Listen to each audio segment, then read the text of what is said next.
সবাই কিন্তু মাশাআল্লাহ বলবেন। আমার বেগুন গাছে দেখছেন কত বড় বেগুন হয়েছে। তো সবাই মাশাআল্লাহ বলবেন। আসসালামু আলাইকুম, সবাইকে কেমন আছেন সবাই? আশা করি সবাই ভালো আছেন, সুস্থ আছেন। আমরাও আলহামদুলিল্লাহ ভালো আছি। আজকের ব্লগটা একটু অন্যরকম। তো আশা করি সবাই পুরাটা সময় জুড়ে আমার সাথে থাকবেন। হয়তো কারো কাছে ভালো লাগবে বা কারো কাছে ভালো নাও লাগতে পারে আমার আজকের ব্লগ। তো হয়তো কারো উপকারে আসতে পারে, আবার কারো উপকারে নাও আসতে পারে। আর বিশেষ করে যারা আরকি গ্রামে থাকে, হয়তো তাদের আরকি উপকারে আসতে পারে। তো যারা আমরা গ্রামে থাকি, আমরা কিন্তু পরিশ্রম করতে একটু দ্বিধা করি না।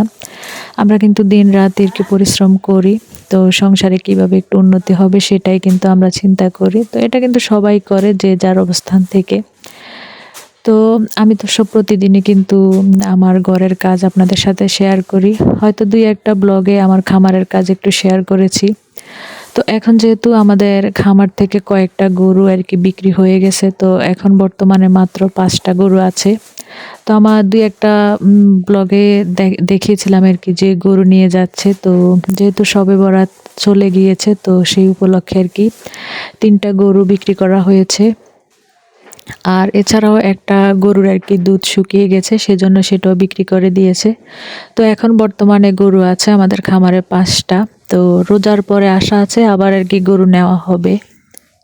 তাই এই কয়েকটা গরুর কাজ আরকি আমি, আমার হাসব্যান্ড আর আমার ছেলে মিলে করে থাকি। আর শুধু যে ঘাস কাটাটা সেটা আরকি লোক দিয়ে করিয়ে থাকি।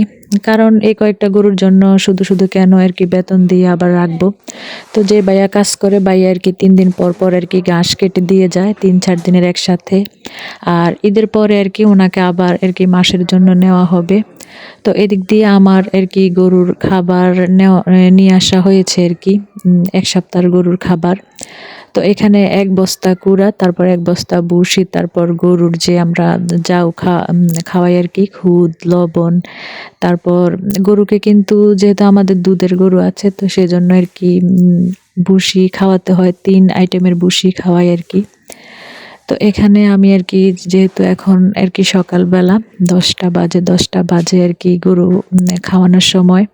প্রতিদিন সকাল ১০টা বাজে খাওয়াই, আর বিকাল আরকি আসরের আজানের পরে আরকি গরু খাওয়াই। তো এখানে বস্তাগুলো আরকি আমি খুলে নিয়েছি। তার আগে এখানে আরকি ১০ প্যাকেট আরকি লবণ আনা হয়েছে। তো ১০ প্যাকেট লবণ কিন্তু প্রায়, এখানে যেহেতু গরু কম, প্রায় আরকি ১৫ দিনের বেশি আরকি চলে যাবে। তো এখন বর্তমানে শুধু আরকি ২টা আরকি দুধের গরু আছে আমাদের।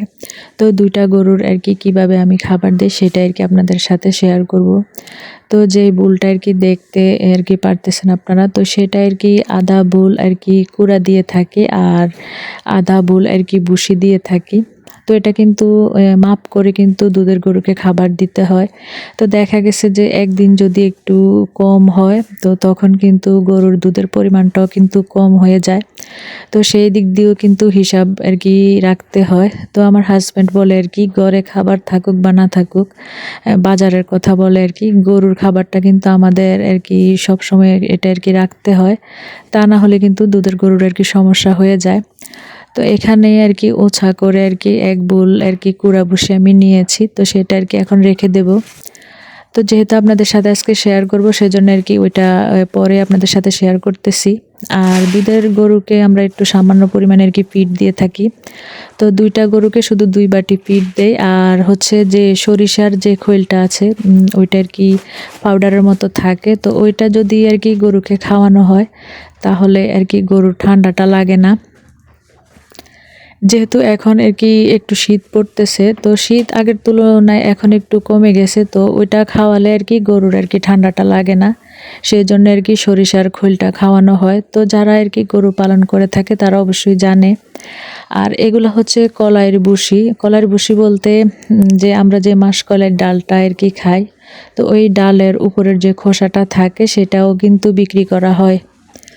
তো সেটাও কিন্তু ২ বাটি দিয়ে দিলাম। তো পিঠ আর এই যে কলার যে ভুসিটা আরকি থাকে, ওইটা কিন্তু গরু খাওয়ানোর ১০-১৫ মিনিট আগে আরকি ভিজিয়ে রাখতে হয়। তো ভিজিয়ে রাখলে দেখা গেছে যে খাবারটা একটু নরম হয়, গরু আরকি সুন্দর করে খেতে পারে আর হজম হয় ভালো। তো এগুলো কিন্তু আমি সবই জানি, কারণ আগে তো জানতাম না, এখন আর কি শিখে নিয়েছি। আমার কাছে কিন্তু এই কাজগুলা করতে বেশি খারাপ লাগে না, ভালোই লাগে। কারণ যেহেতু আমাদের খামারের ভিতরেই সবকিছু, পানির ব্যবস্থা, খাবার দাবার সবকিছু আছে, তো তেমন কষ্ট হয় না। কষ্টটা হচ্ছে যখন আর কি বায়োগ্যাসের ট্যাঙ্কিতে আর কি গোবরটা দেয়, তখন আর কি একটু কষ্ট হয়। তো সেটা তো আপনাদের সাথে শেয়ার করেছি অন্য আরেকটা ব্লগে, কিভাবে আমি আর কি বায়োগ্যাসের ট্যাঙ্কিতে গোবরটা দেই। তো ওইটাতে আর কি একটু কষ্ট হয়। তো এখানে কিন্তু 1 প্যাকেটে 3 ভাগের 1 ভাগ লবণ আর কি প্রতিবেলায় আর কি দেওয়া হয়।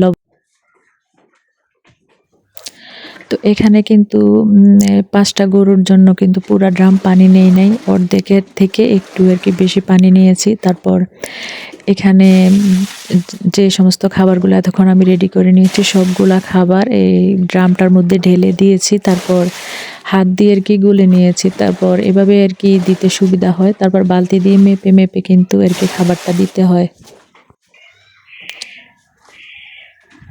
তো এই দিক দিয়ে এই পাশে হচ্ছে 3টা আর কি ছোট সাইজের আর কি বাছুর, দেখা গেছে বেশি ছোটও না, আবার আর কি বড়ও না।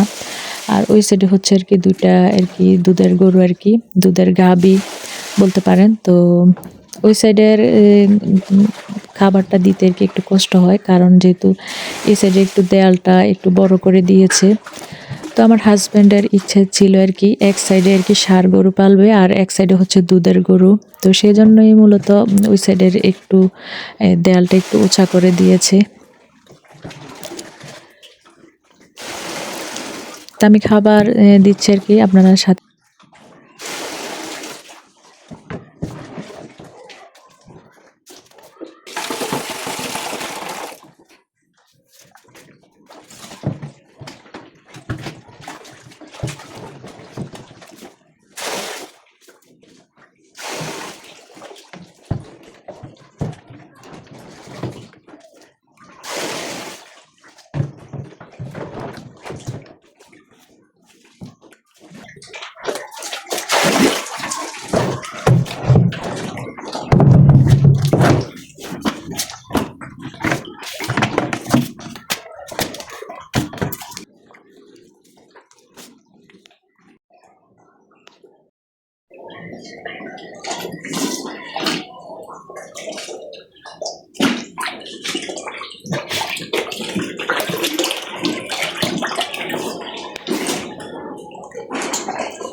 যে যেখান থেকে আমার ভিডিওটি দেখছেন, যদি আমার আজকের ভিডিও আপনাদের ভালো লেগে থাকে, প্লিজ একটা লাইক দিয়ে দিবেন আর সাবস্ক্রাইব করে আমার পাশেই থেকে যেতে পারেন।